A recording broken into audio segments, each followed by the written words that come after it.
Hello दोस्तों, welcome to only UPSC. हम ROAR 2021 का पेपर का डिस्कशन कर रहे थे। अभी स्टार्टिंग में मैं सिर्फ शॉर्ट वीडियो बना रही हूँ ताकि इतना वर्डन ना रहे। उसके बाद हम फुल लेंथ पेपर का डिस्कशन करेंगे। पिछले वीडियो में हमने प्रश्न नंबर 6 तक बनाया था। अब अगला डिस्कशन शुरू करते हैं। प्रश्न नंबर 7 है, पूर्वी उत्तर प्रदेश की पहली केबल कार सेवा निम्नलिखित में से किस जनपद में प्रारंभ हुई? तो वैसे ये क्वेश्चन जो है करंट का है। हम करंट के क्वेश्चन देखते जाएंगे लेकिन कवर बाद में कर लेंगे, क्योंकि पुराना करंट है तो पढ़ने से कोई मतलब भी नहीं है। फिर भी इसका आंसर देख लेते हैं। प्रश्न नंबर 7 का आंसर है डी। अगला प्रश्न देखते हैं। तुलसी के पौधे का औषधीय महत्व निम्नलिखित की उपस्थिति के कारण होता है।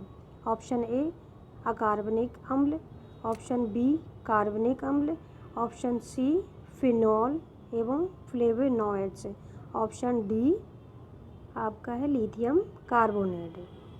तो इसका आंसर हो जाएगा ऑप्शन सी फिनॉल एवं फ्लेवोनॉइड्स। ऑप्शन सी इसका आंसर हो जाएगा। अगला प्रश्न देखते हैं। प्रश्न नंबर 9, निम्नलिखित शब्दों में से कौन सा एक शब्द टीचर्स शब्द से नहीं लिखा जा सकता? तो ये रीजनिंग और नॉर्मल एप्टीट्यूड का क्वेश्चन है। तो रीजनिंग के क्वेश्चन भी हम लोग बाद में ही डिस्कस कर लेंगे, एक एकदम फुल लेंथ का वीडियो बना के।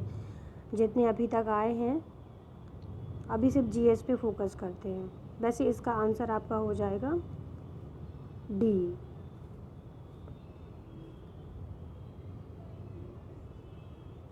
अगला प्रश्न देखते हैं। प्रश्न नंबर 10 है, भारत में निम्नलिखित में से एक जैव विविधता हॉटस्पॉट माना जाता है। ऑप्शन ए अरावली पहाड़ियाँ, ऑप्शन बी पश्चिमी घाट, ऑप्शन सी पूर्वी घाट, ऑप्शन डी सिंधु गंगा का मैदान। तो प्रश्न नंबर 10 का उत्तर हो जाएगा ऑप्शन बी आपका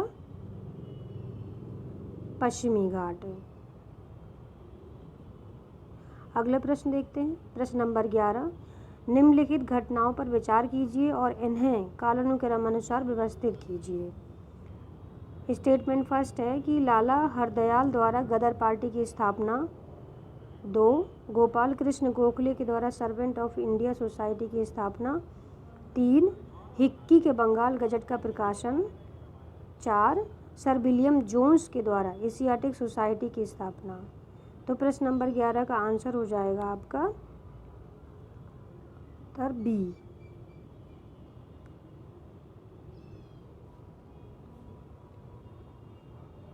बी हो जाएगा। इसका देख लेते हैं आपका क्रम वाइज से कि कब किसकी स्थापना हुई। तो गदर पार्टी की स्थापना लाला हरदयाल 1913 में की गई थी। सर्वेंट ऑफ इंडिया सोसाइटी जो कि गोपाल कृष्ण गोखले के द्वारा 1905 में बनाई गई थी।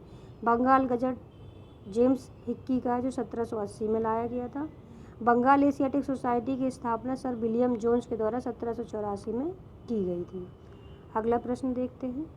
प्रश्न नंबर 12, भारत में पहला रबर टायर आधारित मेट्रो कहाँ बनाया जा रहा है? तो ये भी करंट का आपका प्रश्न है। फिर भी इसका आंसर डी है। अगला आगे बढ़ते हैं। हाइड्रोजन सल्फाइड प्रदूषक का मुख्य स्रोत है। ऑप्शन ए सड़ते हुए वनस्पति एवं पशु पदार्थ, option B automobile, option C तेल रिफाइनरी, ऑप्शन डी ताप विद्युत संयंत्र। तो इसका आंसर हो जाएगा आपका ऑप्शन ए सड़ते हुए वनस्पति एवं पशु पदार्थ है।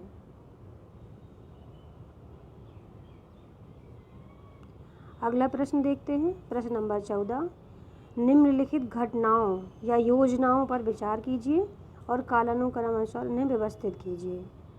तो ऑप्शन ए सामुदायिक विकास कार्यक्रम की शुरुआत CDP, ऑप्शन 2 प्रजातांत्रिक विकेंद्रीकरण की संस्तुति, ऑप्शन 3 की विलेज स्कीम की शुरुआत KVS, ऑप्शन 4 जिला ग्राम्य विकास अभिकरण DRDA जिला स्तर पर स्थापना।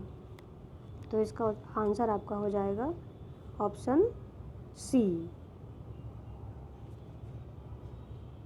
सबसे पहले आपका केबीएस की स्थापना हुई है, उसके बाद आपका सीडीपी, फिर उसके बाद आपका प्रजातांत्रिक विकेंद्रीकरण की संस्कृति, फिर सबसे लास्ट में डीआरडीए।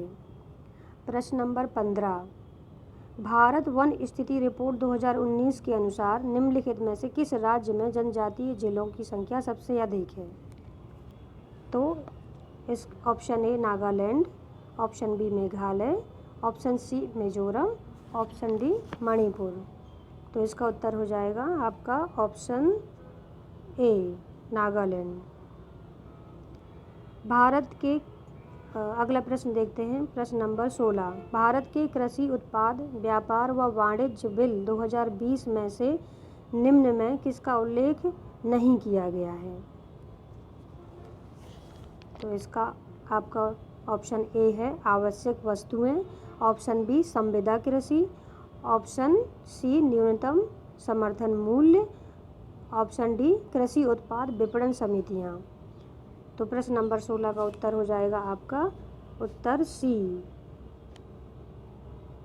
न्यूनतम समर्थन मूल्य। जो एमएसपी है, इसको 2020 में जो बिल आया था उसमें इसको लागू या इसका सम्मेलन नहीं किया गया है। अगला प्रश्न देखते हैं, प्रश्न संख्या 17, भारत की जनगणना 2011 के अनुसार उत्तर प्रदेश के निम्नलिखित शहरों में से कौन सा शहर मिलियन शहर नहीं है? Option A Agra, option B Prayagraj, option C Meerut, option D Moradabad. तो इसका उत्तर हो जाएगा आपका ऑप्शन डी मुरादाबाद, जो है 2011 की जनगणना के अनुसार मिलियन शहर में शामिल नहीं है। अगला प्रश्न देखते हैं, अगला प्रश्न 18, भारतीय संविधान की प्रस्तावना में इसके सभी नागरिकों को कौन सा न्याय प्रदान करने की व्यवस्था की गई है? तो प्रश्न नंबर 18 का ऑप्शन ए है सामाजिक, धार्मिक व राजनीतिक, बी सामाजिक, आर्थिक व सांस्कृतिक, सी सामाजिक, राजनीतिक व सांस्कृतिक, डी सामाजिक, आर्थिक व राजनीतिक। तो इसका आंसर आपका हो जाएगा ऑप्शन डी सामाजिक, आर्थिक और राजनीतिक। अगला प्रश्न देखते हैं, फसल चक्र के संदर्भ में निम्नलिखित में से कौन सा कथन सही है? ऑप्शन ए गहरी जड़ों वाली फसलों के बाद उसी तरह की फसलें उगानी चाहिए, ऑप्शन 2 फलीदार फसल के बाद बिना फली वाली फसलें उगानी चाहिए। तो इसका आंसर आपका हो जाएगा ऑप्शन बी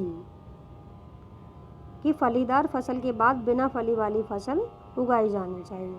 अगला प्रश्न देखते हैं, प्रश्न संख्या 20, निम्नलिखित में से कौन से भारतीय राष्ट्रपति लोकसभा अध्यक्ष भी रहे हैं?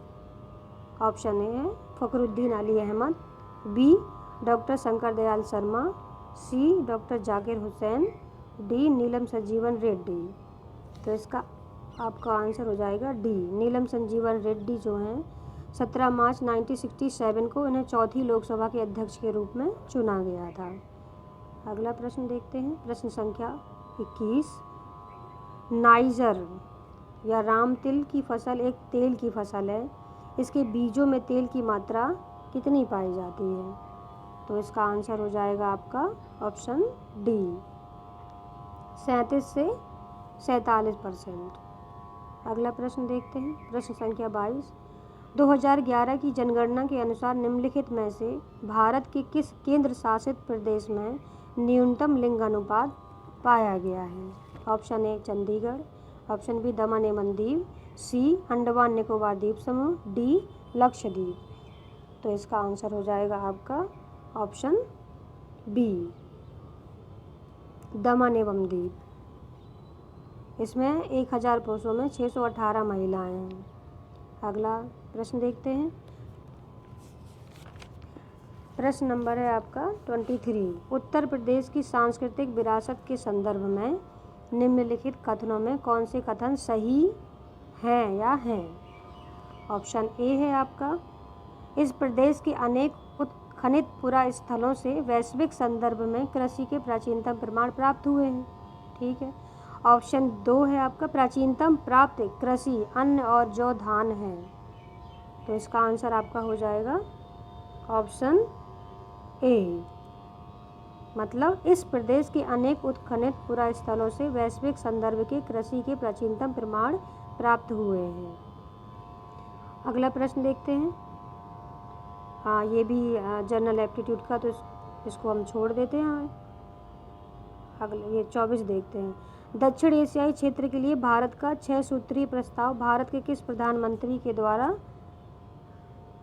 प्रस्तुत किया गया था? Option A Manmohan Singh, option B Atal Bihari Vajpayee, option C है आपका नरेंद्र मोदी, डी इंद्र कुमार गुजराल। तो इसका उत्तर हो जाएगा आपका बी, अटल बिहारी वाजपेयी। अगला क्वेश्चन देखते हैं, प्रश्न नंबर 26। भारतीय सिविल सेवा के संदर्भ में निम्नलिखित कथनों में से कौन से कथन सही हैं? ऑप्शन ए है कि भारत सरकार अधिनियम 1919 में भारतीय सिविल सेवा के लिए एक अलग परीक्षा का प्रावधान किया गया है जो भारत में होनी थी। ऑप्शन बी है भारतीय सिविल सेवा में 1941 में भारतीयों का प्रतिशत यूरोपियों से अधिक हो गया। तो इसका आंसर हो जाएगा आपका सी, बोथ ए एंड 2। प्रश्न नंबर 27 देखते हैं। तमरिया जनजाति भारत के निम्नलिखित किस राज्य में पाई जाती है? तो तमरिया जनजाति जो है ऑप्शन सी आपके झारखंड में पाई जाती है। अगला प्रश्न देखते हैं। भारतीय नीति आयोग के द्वारा प्रकाशित SDG इंडिया इंडेक्स एवं डैशबोर्ड 2020-21 के अनुसार निम्नलिखित में से कौन सा राज्य सतत विकास लक्ष्यों में से संबंधित अपने प्रदर्शन में शीर्ष 10 राज्यों में सम्मिलित नहीं था? तो इसका आंसर तो वैसे ए हो जाएगा, लेकिन ये करंट के टॉपिक है तो इसको हम करंट में ही पढ़ेंगे। तो इससे हम अपना वीडियो को एंड करते हैं। शॉर्ट वीडियो ही बना रही हूँ स्टार्टिंग में, उसके बाद हम लॉन्ग वीडियो बनाएंगे।